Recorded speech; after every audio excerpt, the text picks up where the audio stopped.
jungle matchup. These champions doing pretty good for themselves, especially Pomo. Managed to find that first blood on the early engage out of Frost, and now is just controlling this matchup, able to roam around far more actively on the map than Capsock is. Only Capsock using that ultimate is really keeping him within touching distance. And pretty much the only lane that needs to worry is the top side of the map, where this Renekton will eventually fall off compared to the Camille. But that point is still about 1,000 gold away, I'd guess. Just waiting for the Divine Sunderer to be finished onto Vinze. Then he will be properly able to chunk this Renekton down, not have to worry about the Dominus all-ins suddenly giving him 300 life and chunking half of his HP bar down. Meanwhile, on the bot side of the map, Anima haven't managed to utilize this Rel-CC duo. Once you hit that level 6, you should be using that Enchanted Crystal Arrow to just land it onto either MK or Boltox, and then you can just leap that Rel on in, try to get yourself a kill, but you know, it's pretty difficult to do that versus a Nautilus and a Kai'Sa. They deal so much damage, are currently sat on all of the components for that initial static Shiv, almost at that point. And Blue White's just playing the rotation a lot better at the moment, having more members about in a lot of these fights. Going in. Another fight. Boltox is the one to engage this one, but with the junglers here, this could turn ugly. Death charge onto the Ashe. They have the follow-up. MKR diving in with the killer instinct.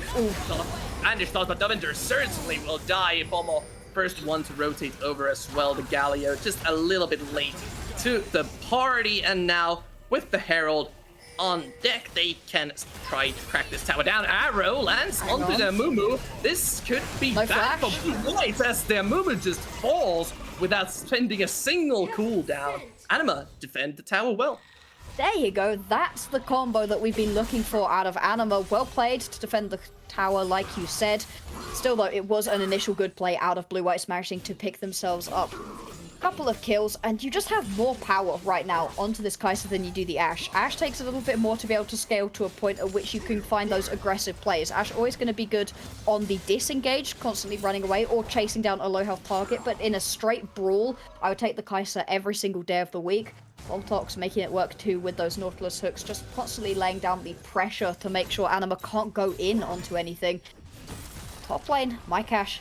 We've said just constantly pressuring under this Camille, quite a way away as well for Vinze to...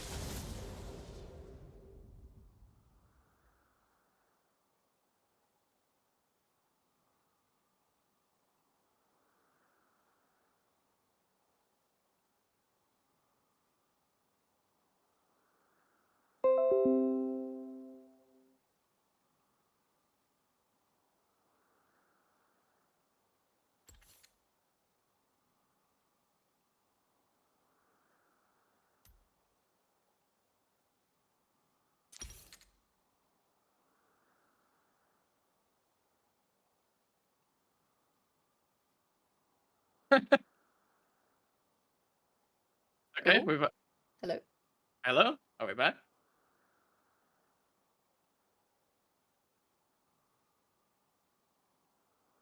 Okay. Looks like we're back. Everything seems to be functioning. I'm just waiting for the okay from production. Yeah, there we go. Small technical difficulties there. Sorry, we'll wait for the catch up real quick. As there we go. Perfect. Back into the games. Back into the game. ISP is a fickle thing sometimes. Yes, really is. So, items. First 3 completed items going to be onto Peaky Pomo and MKR, whereas on the side of Anima, you know, they're only down about 1,000 gold, but that is translating into not having many completed mythics for the moment. That Divine Sunderer does get finished up for Vinze, though, and all of a sudden this matchup in the top lane is just that little bit easier right now for the Camille. It's still a winning matchup for the Renekton, but you're able to begin to fight back. We'll see this Rift Herald being dropped down into the bottom lane, though. Big pressure onto this turret, should go down. Yeah, with this Herald, they probably won't be able to crack the tower, but they're able to establish lane presence with the Static Shiv and the Herald and contest this second dragon. The Soul is their main win condition. They have the earlier power spikes and they have the better scrapping, skirmishing in the mid-game, so they are able to play to that Soul win condition before this Camille turns into a huge threat. This composition right here out of Blue Whites has a lot of early power, need to keep it up, keep this pressure going, otherwise Anima can begin to outscale. Blue White's doing a very good job of that right now though, pick themselves up that first strike, now onto the second one. We'll see what the Soul is going to be as well. Because depending on what pops up, Blue Whites put themselves in a very strong position. Infernal Drake, something that Blue Whites would absolutely like to grab for themselves. And with those first two, you really can control that tempo of the game. Make sure that Anima are marching to the beat of Blue Whites' drum. Whenever Blue Whites decide to fight for, you end up in a good position. Do you want the Baron? Sure, go for it. All you're giving away is a first strike to Anima. Or do you want to put yourself onto Soul Point, where Anima have to come over and try to contest? I have a question for you. Hit me. Can you name a scarier thing than an AP Kai'Sa and a Jace with Infernal Soul? No. No, Yeah. that's pretty dang terrifying, actually. Perhaps there's compositions with even more damage dealers, but I do think that also having yourself an Amumu and a Nautilus as that level of engage too, to just set up and allow sort of the opposition champions on a silver platter for that Jace, and that Kai'Sa, I mean, yeah, this is pretty much the perfect composition to be picking yourself up an Infernal Drake, and Anima just can't allow that to happen. We saw, though, previously that Anima's team fights are what really let them down. Their early game versus Lion's Creed was much better. So in this game, to have had a pretty iffy early game and then have to get into your mid to late game team fights, something that you're not that strong on, in a down position, it's not exactly what Anima would have liked to have happened. Still though, they're only down by about 2,000 gold. It's not that extreme. Just need to begin to find more and more of those picks. The level 6s have come and gone. We're hitting level 11s right here for Vinzi and for Capsock. So these ultimates, these big team fight oriented ultimates, really need to start coming through so that Anima can get themselves back into a winning position in this game.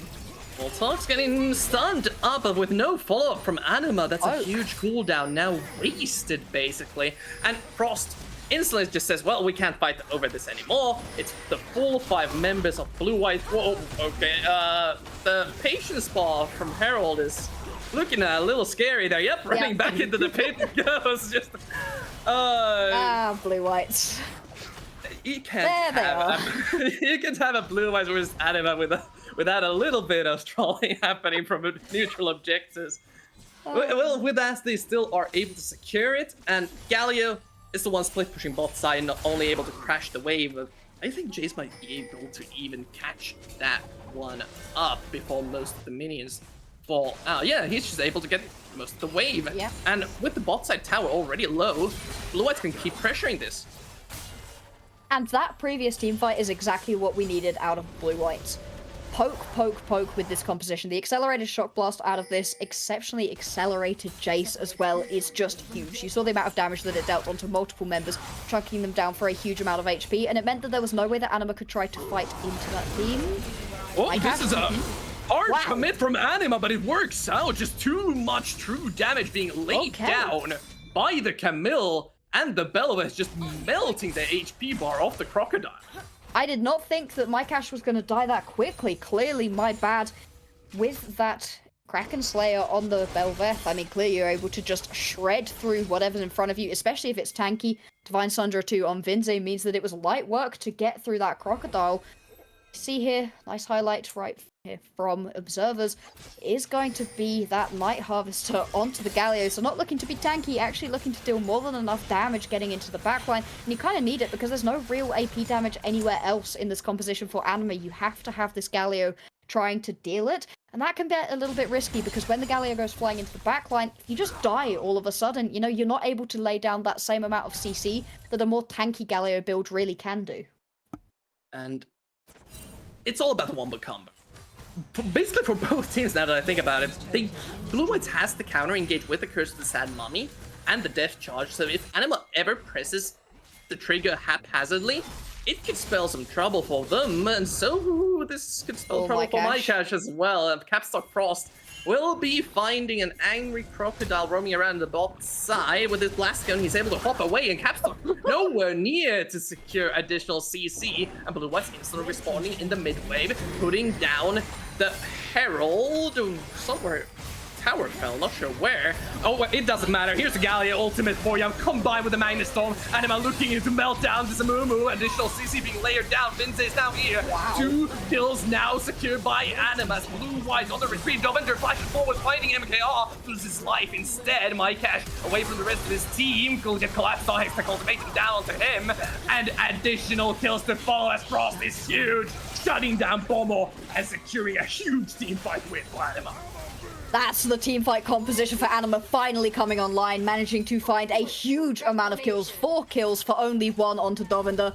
And that was only over a little bit of extra aggression that Dovender maybe didn't need to lay down. Anima are going to be able to pick themselves up with this turret as well. And really showing off what this composition can do as soon as there's an overstep out of Blue Whites. And you can see the idea right here out of Blue Whites. You see multiple members go down towards the bottom side of the map to try to catch out onto Mycash. And so, okay, let's chuck down the Rift Herald. But all of a sudden getting stunned up into that Magnet Storm. Then the Hero's Entrance knocks people up. Taunt laid down too into the arrow, and it's just CC hell for Blue Whites, not able to move whatsoever, and trying to run away from an Ashe is just one of those things that does not work out.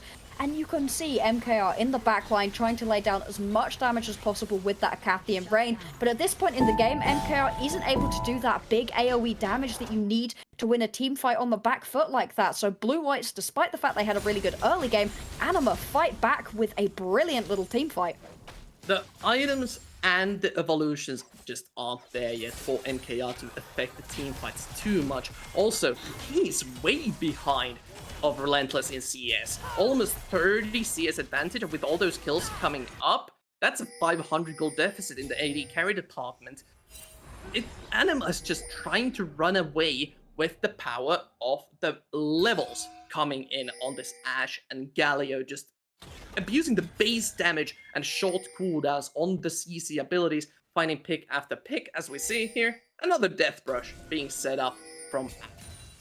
And I feel like we need to talk more about what you just said with the words run away. Because I said it's really hard to run away from an Ashe, and whilst that's true, take a look at the rest of the composition too from Anima. If they start a team fight on their terms and get Blue Whites onto the back heel trying to run away from this composition, there's so many CC abilities that allow Anima to leap forwards. You know, you've got it with the Galio Justice Punch, you've got basically all of the Rel kit, the wall dive you can get out of the Camille as well, and all of those dashes from Frost backed up by the slows from this Ashe. It means that you just cannot run away from this composition as Blue Whites, and so they have to find these aggressive plays on their terms and make sure it's Anima who are the ones trying to turn tail and run, because it just doesn't work out if it's the other way around. Yeah, Blue was deciding, well, if we can't run away, we're just gonna run into your red side jungle. Now, Frost could get found out here by Boltox, has a bit of CC to lock the Velvet down. Follow-up coming in, Hero can just get cancelled by the Mommy. MKR diving in, they found a couple of picks that they're really happy about. Now, Vinze in the back line running away from Mycash, a very split fight. Dovender and Capstock on the other side as Camille managed to sneak away. Now they're separated. Relentless and Dovender able to turn it around at least a little bit. Bobo just DPS racing the ad. Not able to win that out. The voice lands and snipes the shutdown for MKR. There we go, that's a fight on Blue Whites' terms, and it's gonna be most of an ace for Anima. Only Vinze is gonna be able to just about slip away, and since it's 22 minutes into the game, Blue Whites decide to just go straight towards this Baron. There's nothing really that Vinze can do. Frost is just gonna be able to respawn. But this Baron going down pretty easily. No jungler for Blue Whites either, though, means that this is a risky take, pretty slow as well. Have to see if Frost is able to get towards the pit, because if so, could potentially look for a steal. Is on vision though. Doesn't know. Yeah, just no idea that this is being done. Able to secure the Baron, and with this reason, Blue White secures a lot of gold, a lot of items, and more importantly, levels for themselves. Even with Vinze split pushing on the side lanes, pushing in any possible 2-lane offensives from Blue Whites, it's going to be a hard defense for Anima. Regardless, what did we learn from that play? Because I think what we learned from that is that whoever initiates these team fights wins these team fights. It's certainly starting to look like it. The Yeah. counter engage is so strong for both teams. is disgusting at this point, and a huge part of that win for Blue Whites was interrupting some of the counter engage from Anima. You know, that grand entrance didn't manage to come through for Capsock. Because of that, you're just able to run away with this composition. You really need to land that initial engage too as Blue Whites, because Anima have such a good ability to get through the front line that Blue Whites have for themselves. You've got double Trinity Force, you've got double up onto that Kraken Slayer as well. It means you're just going to melt through front lines as 5 members of Anima sat in this bush. All of these teams hanging around. It would be soul point for Blue Whites if they're able to pick up this Drake. If not Anima, it would be a second Infernal into their back pockets. Both these teams would love to pick themselves up this one. It's going to be mid lane priority captured for Blue Whites. The bot lane is in a relatively even state as well, so definitely an advantage to Blue Whites for this team fight. Anima can have to find a way to get into the back line if they want to win this one. Blue Whites has the poke advantage. They've found a good target. Relentless has to instantly flash away, but Grand brings results to 3. Another huge fight blowing up. Micah shields a ton, but the key target is down. MKR has fallen, and Anima with another brilliant wombo combo secures them a team fight and possibly another dragon. Anima find the engage that they needed, and that should get themselves at least this Drake. Would be a Baron if it was up, because Blue Whites managed to just about steal that one away. Sure, they don't get much for it, but at least it's not available for Anima. Really, really well executed team fight. That hero's entrance out of Capsock has been huge. If it lands, then the team fight is won for Anima, and if it doesn't, then Blue Whites are able to pull away with it. Once again, MKR landing a ton of damage, but still, you're only sat with 2 items. Sure, they're 2 very strong items, the Nash's Tooth and that static shift, but it's not enough to be able to just get through the front line that Anima have for themselves, let alone kill the damage dealers who are laying down all of that damage from the back line. Anima, they're team fighting. They're actually team fighting, which is something I wasn't sure they'd be able to do. They are definitely team fighting, and well. Another thing that MKR was sat in was the Hextech Ultimatum from Camille, diving in way too far and instantly getting punished, just gets eaten up from every single AoE spell that Anima's throwing out in this team fight. It doesn't matter who they hit, as long as it's close, it's eventually gonna hit MKR as well. Frost now in a little bit of trouble, tried to get a good initiation onto him, but this deep in the jungle, Blue Whites doesn't have the Baron anymore, and maybe lacking the confidence to go in as well. And Blue Whites are just not quite playing to their team composition, whereas Anima playing theirs to perfection. That composition is a wombo combo if I've ever seen one. You're just trying to... Ooh, Frost should just be able to get away. Should be able to get away. Yeah. The hook was fairly close, but Blue Whites, again, they know that they should be strong here, but they're not finding the proper angle. The lanes are being cleared really quickly by Anima. The power spikes are dwindling, and the Kai'Sa just doesn't feel as strong as she probably should.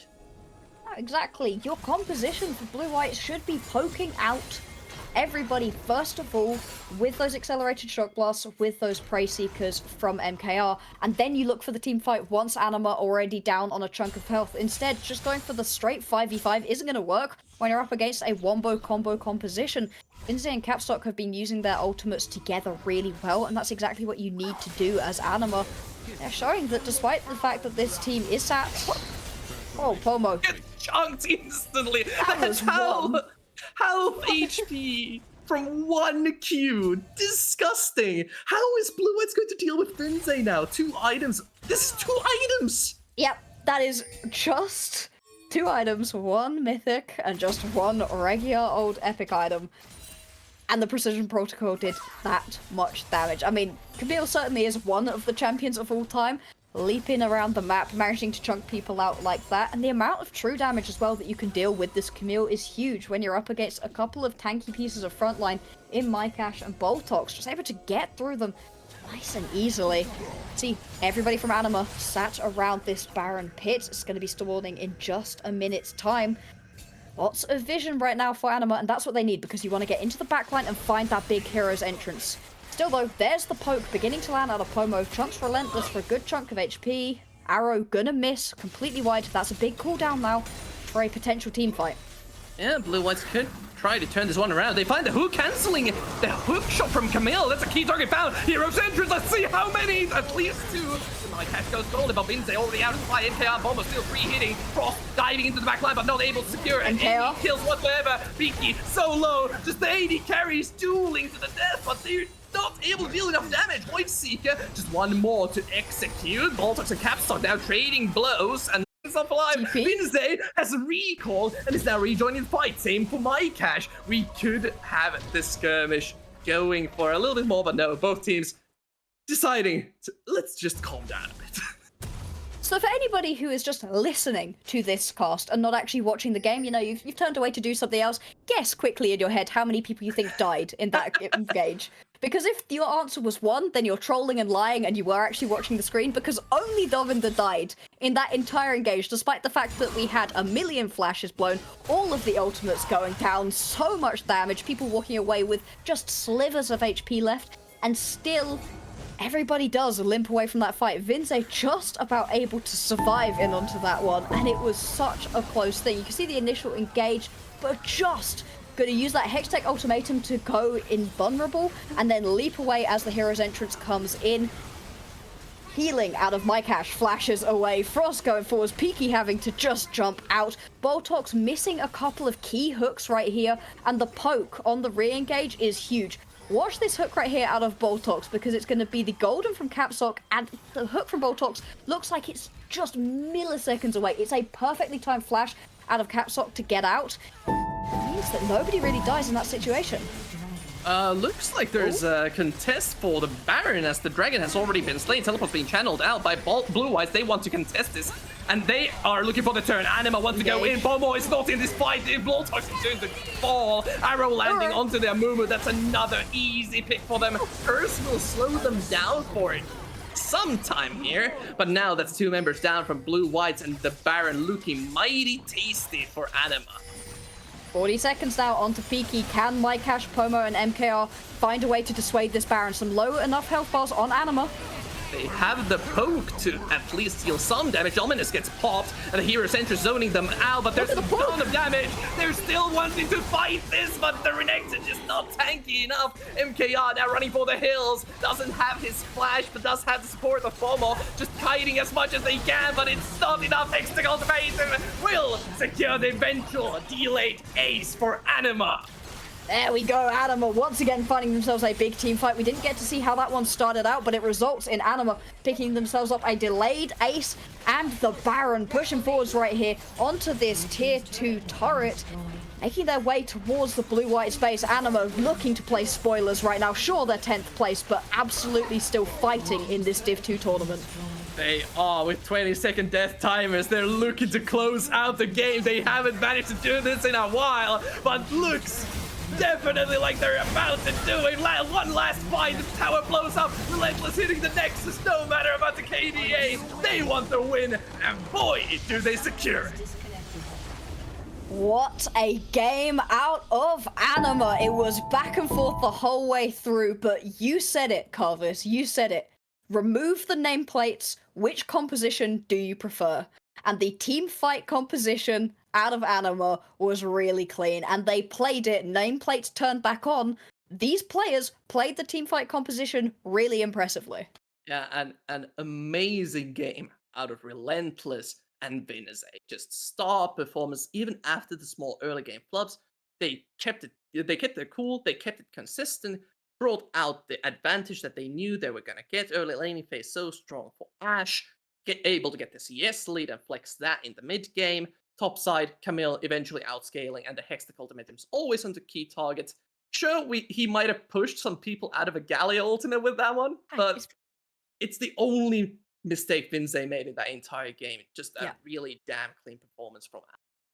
All that Anima needed to do was weather the early game storm, and Blue Whites put a lot of pressure on. They used their aggressive early lanes to a great bit of advantage. Got themselves up by a decent chunk of gold, you know, were playing around the objectives pretty well. But unfortunately, they just continually decided, yeah, you know what I want to do? I want to 5v5 the 5v5 composition and not using that poke comp to true advantage. Because we saw it in that Baron play that dictated the end of the game, where before Blue Whites went flying in, when they were just poking in with those Accelerator Shock Blasts and those Prey Seekers, the health bars of Anima were going down and down and down and down, but as soon as they tried to just straight engage 5v5, it just wasn't going to work out right there. MKR never was able to do quite enough damage. The same thing could be said for Pomo.